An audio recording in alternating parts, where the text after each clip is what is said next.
E quem aí assistiu o debate entre Jones Manuel e Wilker Leão ontem, dia 28 de maio, lá no canal dos Três Irmãos no YouTube?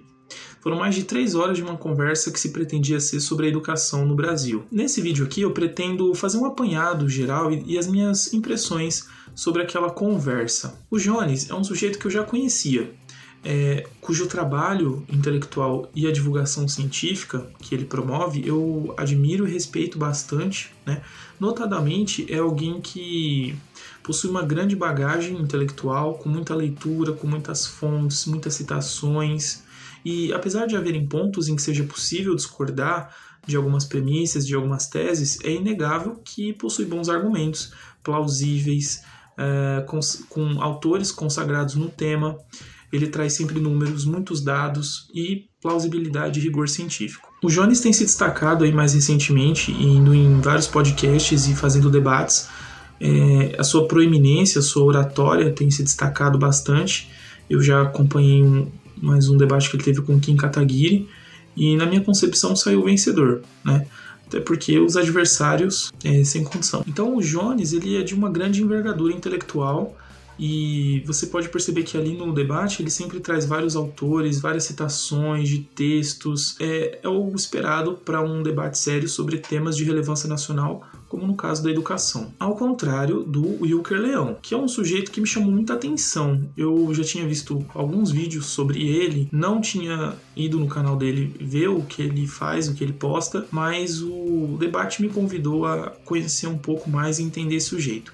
E como o próprio Jones fala no final do debate, da conversa, aquela teria sido uma conversa bastante pedagógica, ilustrando ali com muita eloquência o sintoma, né, do que eu julgo ser a decadência da educação brasileira. O Wilker Leão é um sintoma da falha da educação brasileira. Eu digo isso porque a participação do Wilker é indigesta.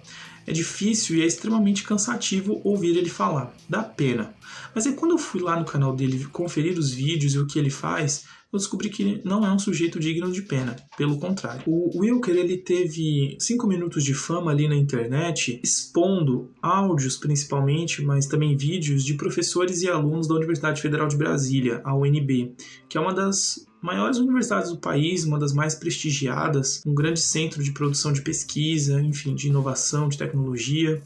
E ele vai lá para bagunçar, né? Bom, não é nenhuma novidade, ele faz o mesmo que o Mamãe Falei fazia, não sei se ainda faz, do MBL, que é ir perturbar ali um ambiente, causar uma comoção, né? Tudo isso para gerar engajamento em cima do caos, visto que o que mais engaja nas redes sociais é justamente os afetos mais fortes que a gente tem. No caso, o ódio, a raiva, afetos políticos, eles engajam muito.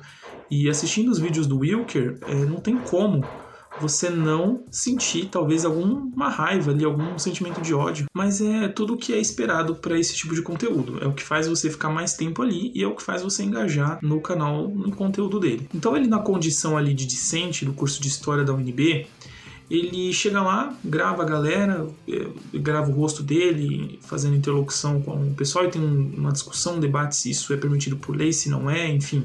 O fato é que a galera se revolta e ele então acusa o pessoal de ser violento, né? Enfim, e ele faz tudo isso em nome de uma suposta doutrinação marxista, de uma suposta ideia de que todas as universidades, principalmente as públicas, têm um cunho marxista ali, um viés muito para a esquerda, que todas as ementas dos cursos de humanas são muito para a esquerda, não tratam de assuntos diferentes e plurais, que a universidade que se diz ali um lugar de saberes diversos, não trata de nenhuma teoria divergente, nenhuma ideia diferente de Marx e da esquerda. Mas aí a gente fica curioso, né, para saber então quais seriam essas ideias diferentes, né, e se ele poderia fazer a graça de nos apresentar quais seriam então os pontos de vista diferentes, no que ele discorda e com base no que. E fica claro então, na verdade, que o âmago digamos assim, da teoria que ele apresenta como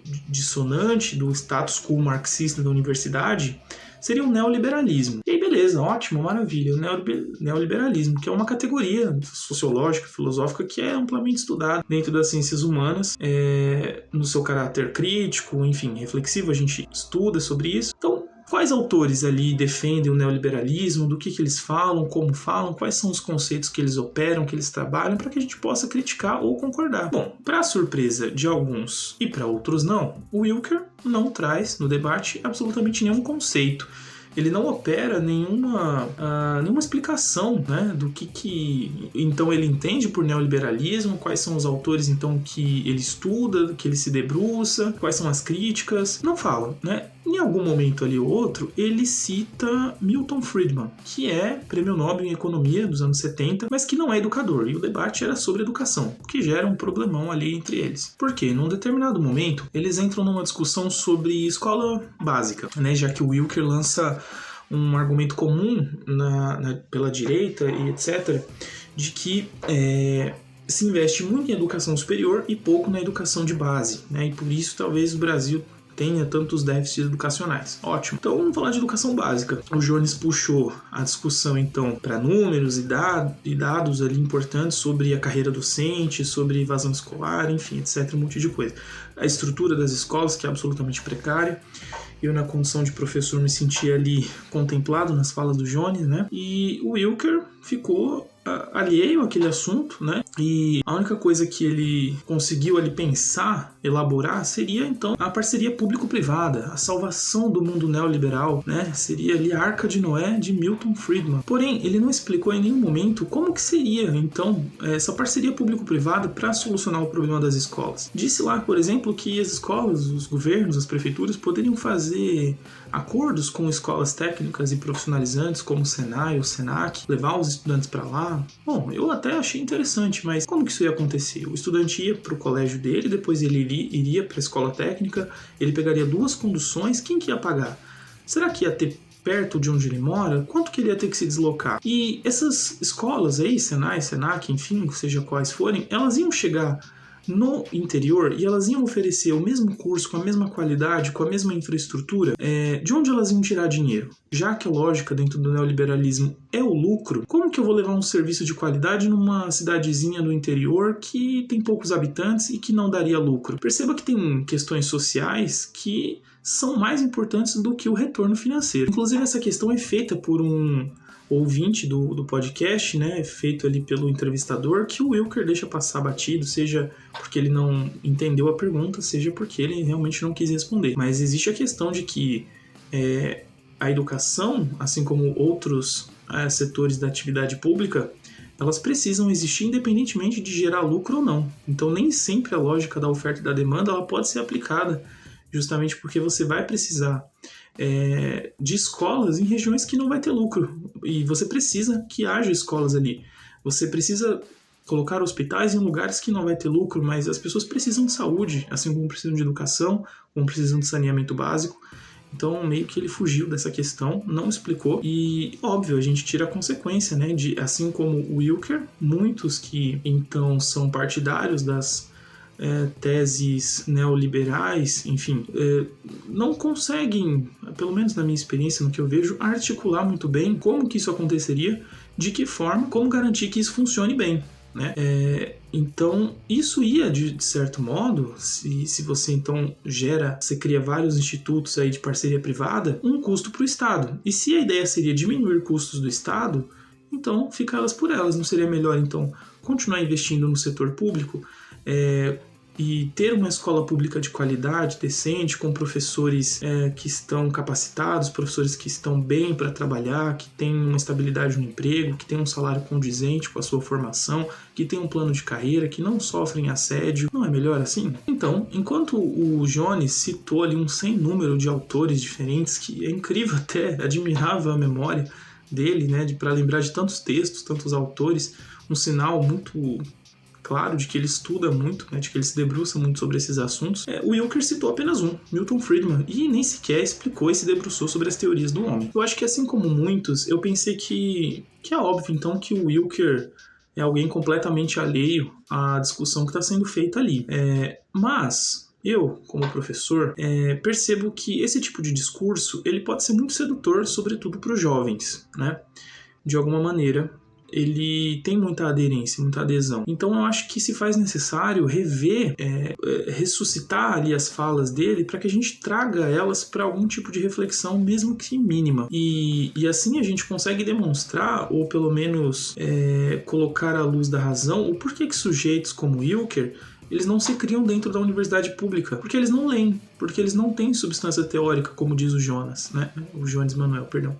Porque eles não, digamos, têm um aporte teórico ali. Bom, poderia argumentar aí, no caso do Wilker, que não se tem teóricos neoliberais, teóricos de direita, justamente por aquilo que ele diz, né, que a universidade é um grupinho fechado, uma patota ali muito difícil de se transpassar. Quer dizer, o sujeito que quer fazer uma pesquisa sobre Friedman, dificilmente ele vai ser aceito num programa de pós-graduação, etc, etc, etc.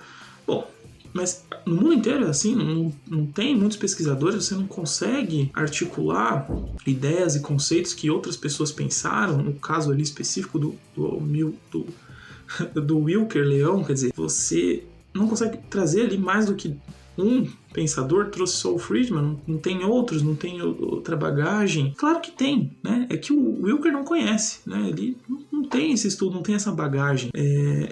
Certamente ele deve ter algum tipo de inteligência, algum tipo de rigor, certamente deve escrever alguma coisa bem. Gostaria de poder apreciar alguma coisa que ele escreve, gostaria de saber como que é o pensamento dele, como que ele estrutura um texto, como que ele encadeia a sua lógica, né, a sua argumentação. Seria interessante.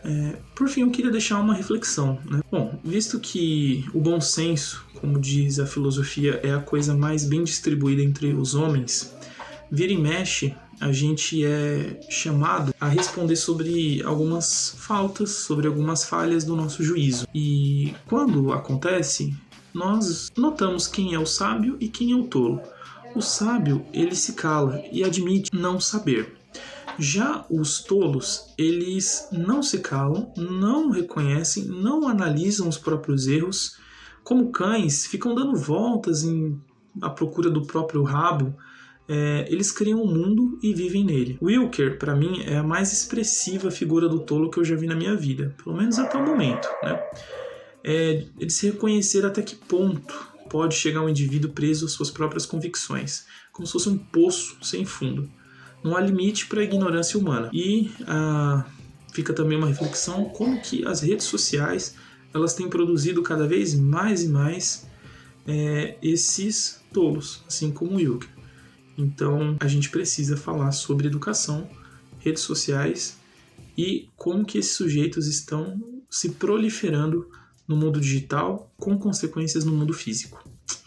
É isso, um abraço, até mais, obrigado por assistir até aqui e é isso aí.